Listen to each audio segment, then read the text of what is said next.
actually, if I may, I would just say that someone else from our office probably would be the person attending one of our trade policy experts. I'm not. Okay.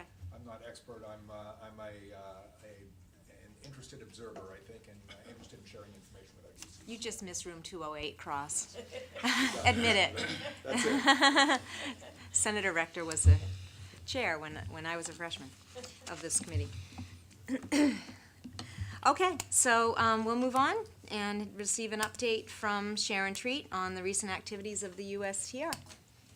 Great, thank you very much. And as I said before, I'm Sharon Tree, and for the commission I represent environmental interests. However, I have been on the Intergovernmental Policy Advisory Committee to the USTR. I can't remember how, I think it was 2011 I got appointed to it. And so as part of that, I'm really representing Maine as a whole, in particular the commission with the negotiators from the USTR.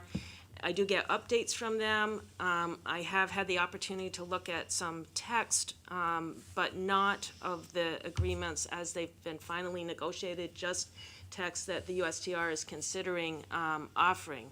So I just put that as a forward to this. So I've been following these issues quite closely and can give you a little bit of an update. Most of this is from the trade press and leaks and things like that. It's not coming from USTR because, as you know, things are very secret, and even as a cleared advisor, even if I were to learn something through that process, I'm not able to share it with people very directly. So just that as a preliminary comment. So I thought I'd just talk about four things briefly. One is the Trans-Pacific Partnership. One is something called COOL, or Country of Origin Labeling. Third issue is TISA, which is the Trade and Services Agreement, and the last is TTIP, which is the European Union agreement that's being negotiated. As I think everybody knows, because it's been in the news finally, the Trans-Pacific Partnership, or TPP, is sort of in they call it the end game, the closing days. It's been negotiated it's into the 6th year of negotiations. However, those negotiations are still secret.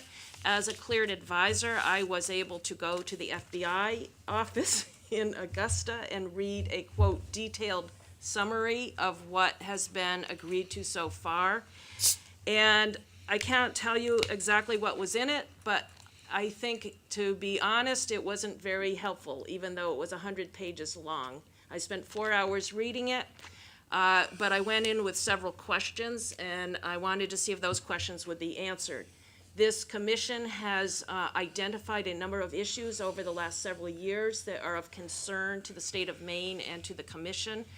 One of those has to do with dairy prices and potentially undermining our dairy industry with cheap dairy products from New Zealand and Canada and other countries, and perhaps subsidies, challenges to our dairy stabilization program as an illegal subsidy. Other issues have involved whether we will retain the authority to regulate tobacco in the interest of public health, whether there will be provisions in the TPP that will essentially delay the production of generic drugs and keep drug prices higher than they might be otherwise, and issues around the shoe industry in particular, and whether tariffs will go down to a very low or zero rate, thus potentially putting people out of work in New Balance because of the competition, particularly with the country of Vietnam that is part of the TPP.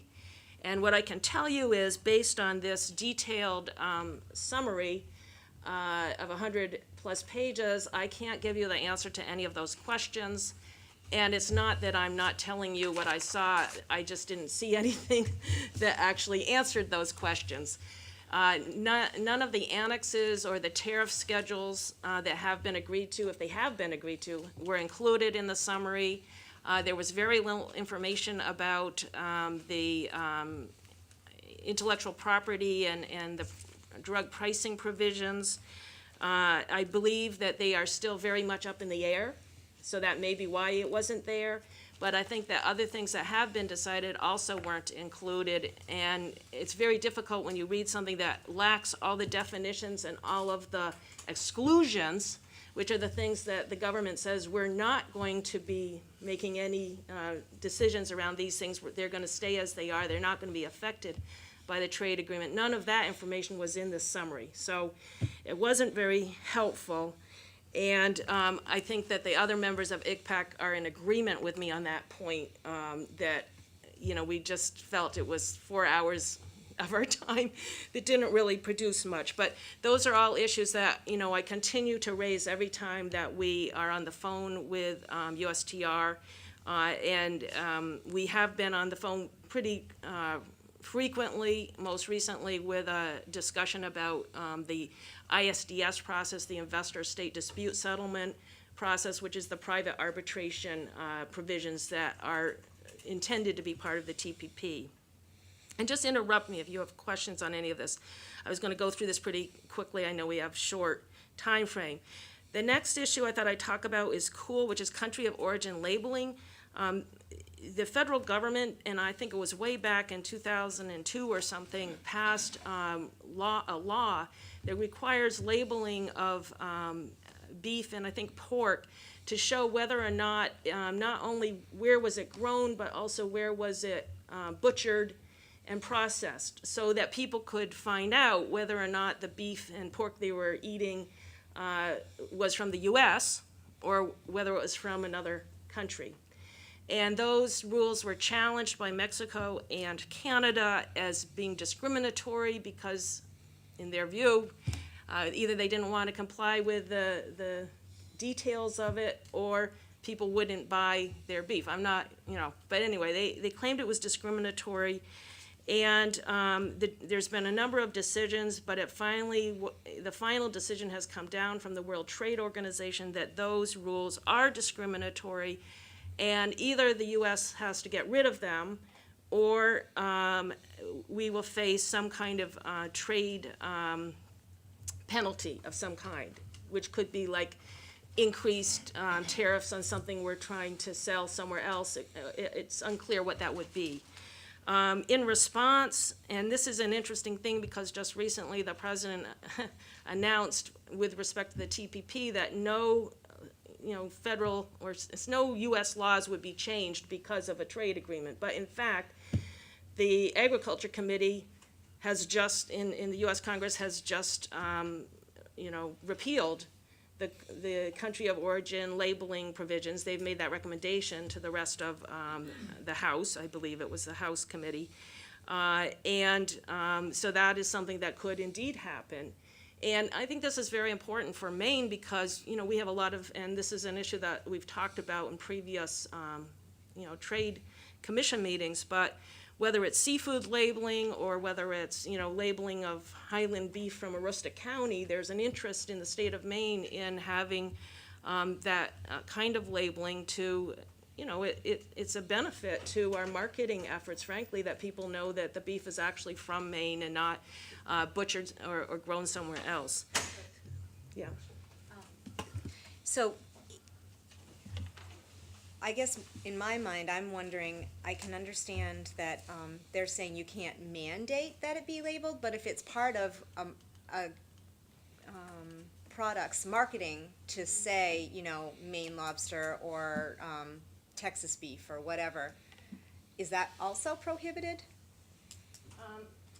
I'm not sure because, and the reason I'm not is that there's some voluntary labeling that was also found to be in violation of trade rules, and that was a couple years ago. There was a decision that labels, dolphin-free labels for tuna were considered to be in violation, and that wasn't a mandatory thing that you put it on, but if you put it on, then you had to show that you were complying with certain fishing rules so that you didn't, tangle up dolphins in your fishing gear. So I'm not a trade lawyer, and I don't know, and sometimes you don't know until you do something and then it gets challenged and then you see what the decision is. But that certainly is a fallback. So. Linda, I think Linda you can, Pisner, right? there's not a treaty reason why you can't voluntarily label things that comes from Maine. Some labeling in this country gets attacked on Commerce Clause grounds. You're probably aware of the milk dispute about, no Right, growth hormones. yeah. That's taken by companies that do use growth hormones as implying there's something wrong with it, so you have that issue. But just to label from Maine on a voluntary basis, not a problem. I think the benefit of the standard that you lose when it becomes a regulation that's viewed as a barrier to trade is that the standard using Maine lobster might be based on how it's processed, how, it's not so true, I think, with lobster as it is with beef. How is it grown? How is it slaughtered? Those kinds of things. So the standards are what we rely on when we're looking at something like beef or pork. And those you don't get, of course, with a voluntary approach. But I don't think there's a treaty reason why you couldn't voluntarily say this comes from Maine. Thank you. So, so anyway, that's a big issue, and it also may have relevance to things that we've done here in the state of Maine, as Linda Pisner mentioned from the AG's office, but we also have, of course, labeling rules that haven't gone into effect yet on GMOs, and perhaps other things as well. And I mentioned seafood because that is something that the state of Washington has actually come up with seafood labeling standards for wild Alaskan wild Washington seafood, salmon. So, and this is under current treaties, but I will mention that the decision was based on something called the TBT, or technical barriers to trade. It's a chapter, and that chapter is in the Trans-Pacific Partnership. It's also being considered for the TTIP. It's a standard one, and what they've been saying about it is that it's going to go beyond the WTO standard. So who knows what that means, because we can't read it. But it is certainly an issue that we might want to be paying attention to. The other thing I was going to mention is something called TISA, the Trade and Services Agreement. And I just think it's worth mentioning this because, there's a lot of discussion now, and I know that Locke is going to give us an update on the fast track debate in Congress. And what that is a bill that's going to apply for the next 6 years in terms of how Congress makes its decisions around trade agreements. And I think it's important for people to know that there's a lot of trade agreements that are under negotiation that you've never heard of. And we may have heard of the Trans-Pacific Partnership, and we might be starting to hear about TTIP, which is the European agreement, but there's also this thing called TISA, which is being negotiated by 24 countries. The negotiations are always in Geneva, so there's no press about it here in the United States. The U.S. is part of it. It covers everything that's considered a service, which includes everything from private education to data on the internet, to utilities, to insurance, which is regulated by the states, not the federal government primarily, and financial services. And it also has in it potentially rules around immigration, like professional services, engineers and everything, being able to come into the U.S. and not necessarily complying with U.S. Licensing standards, because the treaty could say, the trade agreement could say whatever the standard is in your country will be considered acceptable. That is the kind of thing that is being discussed in TISA. So I don't know any more about it than what I've read in the trade press, and there have been some leaked things out there on potential chapters. But I just think it's really important for the Commission to be aware of this, and at the same time that there's a big debate in Congress about whether or not financial services should be part of the Trans-Pacific Partnership, people should know that there's this whole other agreement that it's all over. So it may not be all that meaningful if you're not aware of what's going on in this other agreement. So that is something I just wanted to put on everybody's radar screen. And then just finally, I did mention the European agreement. Those negotiations are continuing every couple of months. The next round of negotiations is in Brussels in July. And I don't really know what issues are going to be front and center as part of that. but if I do learn about it, I'll update you on that. But this is something where they're going to come back to Washington or New York in perhaps September and October.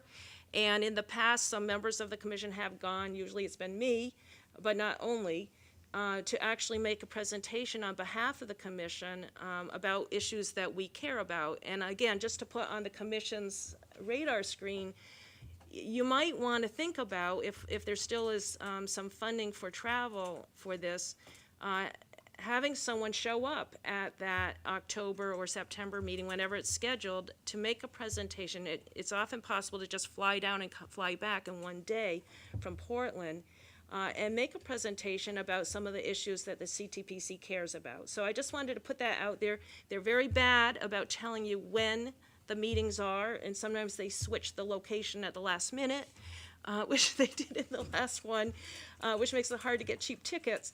But I think it's worth thinking about, because I know that our participation, both in writing letters and bringing those letters to their attention at these meetings, has had an effect. And so I just want to encourage us to think about that. So I'll quit there. Sure, Locke? Could I add something to something that Sharon discussed? Last year, 2014, the CTPC essentially devoted a whole meeting to discussion of TISA, the Trade and Services Agreement, and we had a speaker from Canada, and I'm sorry, I can't remember his name. Do you? Does anyone? Scott Sinclair. So if anyone wants to learn more about TISA, which I'm sure you'll be hearing more about anyway, you could go back to that meeting summary online for our website and find out about TISA in more detail, because we pretty much devoted a whole meeting to that topic, and it is one that will come back, I'm sure. Thank you, Sharon. Jay? Sharon, you talked about like dairy and the TPP. Do we know if there's still an opt-out clause for the states in that? It's been several years since we checked. The only opt-out that is ever discussed in these agreements is whether the states can opt out of procurement. Okay, and actually, it's been an opt-in in the sense that technically states are asked if they want to be bound by the procurement rules, and then you could decide which procurement rules you want to be bound by. Like you could say, we don't want to bind any of our rules around farm-to-school procurement, but we were willing to have shoes or something like that be part of it. As far as I know, the U.S. is sticking to its recent past practice, which is to not automatically bind the states and to have the states agree to any procurement rules. And I think that everything I know, that is one area where I think partly because and this is in the TPP, partly because the other countries, including Malaysia, have very little interest in pursuing procurement at the sub-central level, because they have their own issues and they don't want to have the U.S. involved in their countries. I think it's important to mention, though, that under the European agreement, we already have text, and it's been posted, that shows that the European Union wants to bind the states and also some large municipalities in procurement. And that could have very significant impacts. And it's one of their key demands in that agreement, which means that for the U.S. to say no to it is a very high, it's going to be hard for the U.S. to do that. So I think that is something that if people care about that issue, which we have in the past, you want to keep an eye on what happens with the European agreement. Thank you. Sharon, was that your update? Okay, thank you very much.